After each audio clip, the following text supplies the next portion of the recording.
Magandang gabi po, followers, mga ka-FB Reels.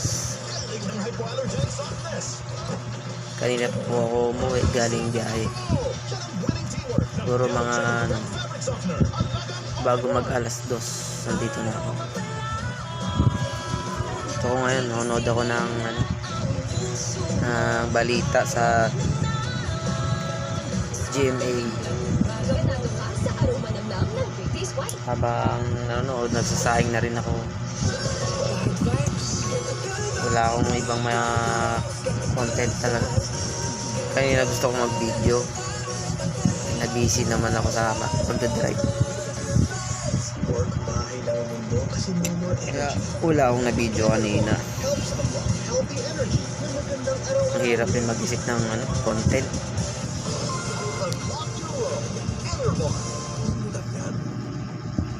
Ito lang guys ang may share ko lang, ganto lang. Pero dapat na ma-video man lang maganda. Pero next time guys, gagawa ko ng yung gagawin kong content. Update ko na lang po pag may nagawa na ako guys. Ano lang po guys. Thank you for watching. Sana hindi kayo magsawa.